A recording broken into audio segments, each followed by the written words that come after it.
நண்பர்களே வணக்கம். எதிர்காலம் என்பது அடுத்த பக்கம்தான். டால்ஸ்டாய் ஒரு அருமையான ஒரு கோட் சொல்றாரு. கடவுளை தன்னில் காணாதவன் கடவுளை ஒருபோதும் காண்பதில்லை அப்படிங்கிறாரு. அதாவது நமக்கு நோக்கம், சிந்தனை, காலம் எல்லாமே ஒன்றா வந்துச்சுன்னா வெற்றி உறுதி. வாழ்க்கையில் நம்மளுக்கு குறைபாடு இருக்காது. இப்போ இந்த மூணுலேயுமே ரொம்ப முக்கியமானது சிந்தனை தான். அதுதான் நம்மளுடைய அந்த எதிர்காலத்தை என்ன சொல்கிறதுன்னா மைண்ட்ஃபுல்லாக மன நிறைவாக நம்மளை வச்சுக்கிறதுக்கு உதவுது. இந்த பாலச்சந்தரோட அந்த கமலஹாசன் ரேகா நடித்த திரைப்படத்தில் இந்த பாட்டு கேட்டிருப்பீங்க, ஏதேதோ எண்ணம் வளர்த்தேன்னு. அதில் வைரமுத்தினுடைய சில வரிகளில் பாருங்கள், சில பூக்கள் தானே மலர்கின்றது, பல பூக்கள் ஏனோ உதிர்கின்றது. இது அப்படியே நம்ம மனுஷனுக்கு பொருத்தி பார்க்கும்போது அந்த மனுஷன் சிந்திக்க மறந்துட்டான் அப்படின்னா அவனுடைய வாழ்நாட்கள் உதிர்ந்து தான் போவோம், அவன் வாடி தான் போவான். அவனுக்கு எதிர்காலம் ஒரு பெரிய கேள்விக்குறியாக தான் இருக்கும். அதே மாதிரி பழைய கர்ணன் படத்தில் ஒரு பாட்டு உண்டு, கண்கள் எங்கே நெஞ்சமும் எங்கேன்னு ஒரு பாட்டு உண்டு. அப்போ அது கண்ணதாசன் எழுதின அந்த பாட்டில் அந்த எம்எஸ் விஸ்வநாத ராமமூர்த்தி மியூசிக். அப்போ ராமமூர்த்திக்கு ஒரு சந்தேகம், கண்கள் எங்கே நெஞ்சமும் எங்கேன்னு தானே கேட்கணும். அப்போ மனசு போகிற இடத்துல தானே கண்கள் போகும் அப்படிங்கிறது தான் அவருடைய கொஸ்டின்.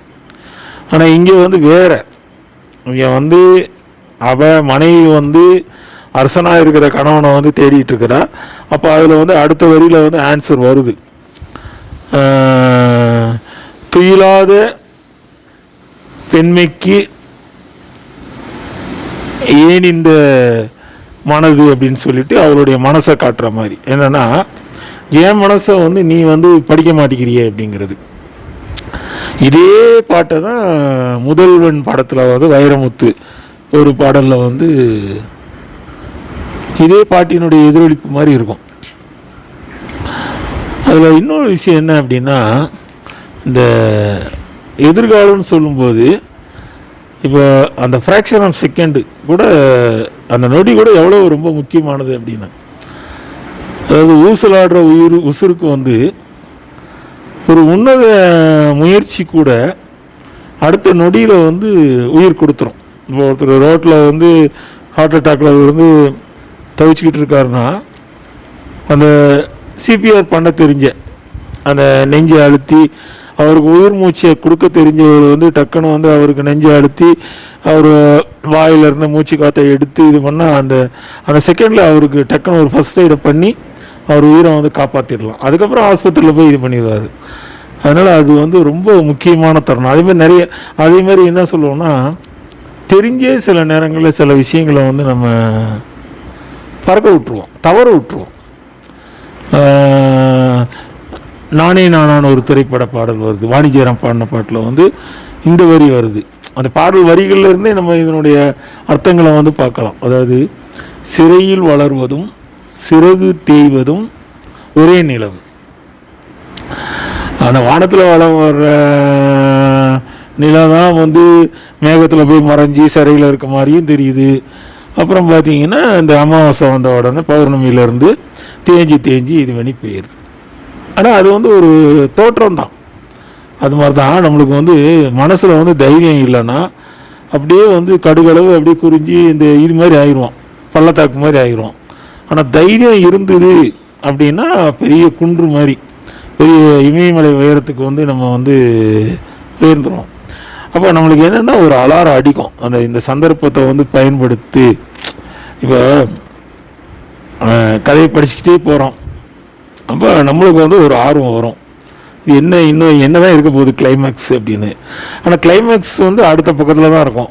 நம்ம நேரத்துக்கு அவசரமாக ஏதோ ஒரு வேலை வருது, யாரோ கூப்பிட்டாங்கன்னு பக்கத்தை மடித்து வச்சுட்டு மூடிட்டு போயிடுவோம். ஆனால் அடுத்த பக்கத்தை பார்த்துருந்தோம்னா அந்த கதையினுடைய கிளைமேக்ஸ் வந்து நம்மளுக்கு வந்து புரிஞ்சிருக்கும். சில நேரங்களில் சில சந்தர்ப்பம் அந்த மாதிரி அமையும். ஆனால் சில பேர் வந்து அவங்களுடைய தயக்கத்தினாலே வந்து விட்டுருப்பாங்க. இன்னொரு கதை, ஒரு சிறுகதை வந்து என்ன சொல்லுதுன்னா, ஒரு ஸ்டேஷனில் வந்து விழுப்புரத்தில் வந்து ரொம்ப நேரமாக 2 ட்ரெயின் நிற்கிது. அப்போ 2 ட்ரெயின் நிற்கும் போது ஜன்னல் வழியாக வந்து அந்த லேடி வந்து எதிர உள்ள ட்ரெயினில் ஜன்னலில் உள்ள ஒரு ஆளை பார்த்துக்கிட்டே இருக்கா. இங்கே அந்த சின்ன குழந்தைங்க எதோ கேட்குது, வாங்கி கொடுத்து பார்க்கும்போது அப்போ ஹஸ்பண்டும் இப்படி என்ன இங்கேருந்து அந்த ட்ரெயினில் உள்ள யாரையும் பார்த்துக்கிட்டே இருக்காளே அப்படின்னு. அப்புறம் கரெக்டாக ரெண்டுமே என்னன்னு தெரியல, 2க்கும் சிக்னல் இல்லாதனால நல்லா ஒரு 10 நிமிஷம் நின்றுட்டு இது வெளியே போயிடுது. அதில் ஒளியும் இவன் பார்க்குற அந்த ஆள் வெளியே போய் அந்த அவங்க குழந்தைங்களுக்கும் எதோ வாங்கி கொடுத்துப்பாரு. அப்போ மூவ் ஆகி போனோன்னு தான் அவன் சொல்கிறான், அவர் வந்து என் கூட படித்து ஒரு பார்த்தா கரெக்டாக தெரியுது, 10 நிமிஷம் நின்றுருக்கு, இங்கேருந்து கையை காமிச்சிருக்கலாம். ஏன்னா இடையில ஒரு இது இருந்தாலும் இங்கேருந்து பேச்சு சத்தம் அந்த ட்ரெயினுக்கு வந்து கேட்கும், ஃபோன் நம்பர் வாங்கியிருக்கலாம்.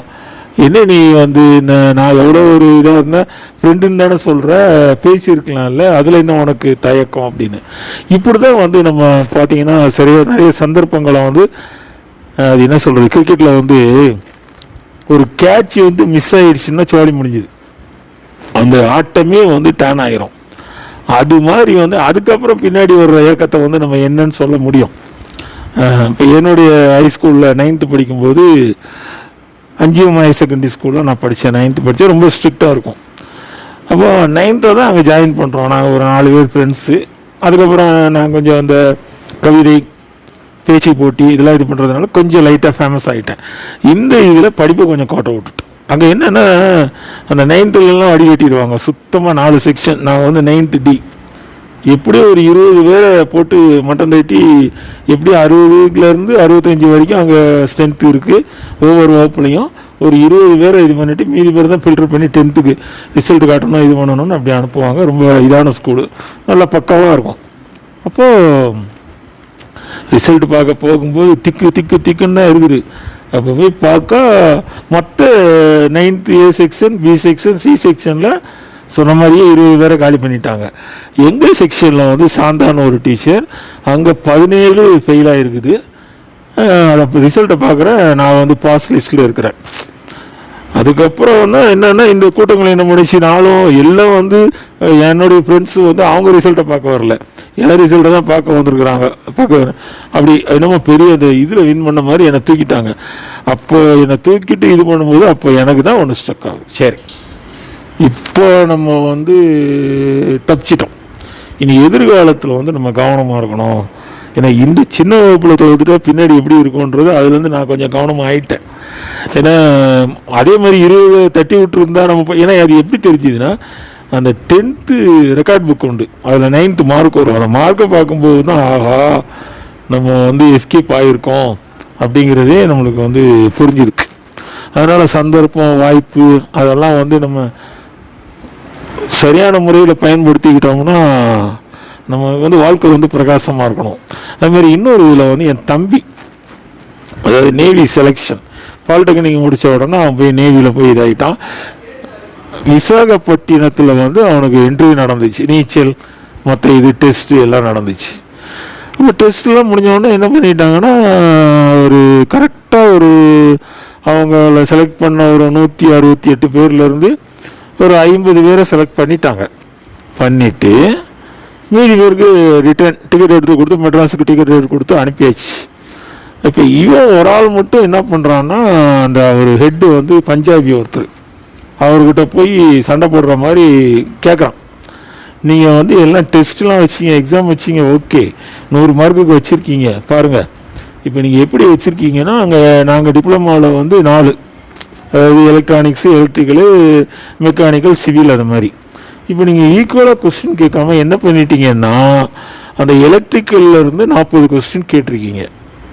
அப்போ என்ன அதுலேருந்து தானே கொஞ்சம் ஜாஸ்தியாக வருவாங்க. நீங்கள் அந்த இந்த மார்க்கை பார்க்கும்போது அந்த டெஸ்ட் இதை பார்க்கும்போதுன்னா அவர் கொஸ்டின் பேப்பரையும் அதையும் பார்த்துட்டு அவருக்கு ஒரு மாதிரி ஆயிடுச்சு. உடனே அவர் டெல்லிக்கு ஃபோன் பண்ணி கேட்குறாரு, இப்படி ஒரு கேண்டிடேட் வந்து. அப்புறம் இவன் ஒரு வார்த்தை விட்டான். அவர்கிட்ட இங்கிலீஷில் வாதம் பண்ணும்போது எனக்கு இந்த மாதிரி நேவியில் சேரணும், நாட்டுக்கு சேவை பண்ணணும்னு எவ்வளோ பெரிய ஆசைன்னு சொல்லியிருக்கான். இதையும் சேர்த்து அங்கே சொன்ன உடனே அங்கே உள்ள டெல்லியில் உள்ள சொல்லிட்டாரு, 50 கேண்டிடேட் செலக்ட் பண்ணுறதை 51 மாற்றி அவனுக்கு டிக்கெட் எடுத்து கொடுத்துட்டு நீங்கள் வந்து இங்கே டெல்லிக்கு அனுப்பி விட்ருக்கான்னு முடிஞ்சு வச்சு. இப்போ இதான் எதிர்காலங்கிறது வந்து நம்ம கையில் தான் இருக்குது. அதை நம்ம கோட்டை விட்டுட்டு நம்ம அடுத்த நிமிஷம் வந்து எதையாவது நினச்சி பார்த்துக்கிட்டு இது பண்ணிக்கிட்டு இருந்தோம்னா அது வந்து கைக்கு வராது.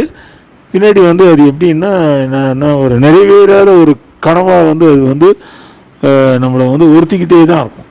அதனால் திருப்பியும் நம்ம நினைக்கிறத, அந்த நோக்கத்தை, அந்த சந்தர்ப்பத்தை சரியான நேரத்தில் வந்து நம்ம வந்து பயன்படுத்திக்கிட்டோம் அப்படின்னா வாழ்க்கையில் வந்து நம்ம வந்து நம்மளுடைய முன்னேற்றம் வந்து யாராலையும் தடைபடாது.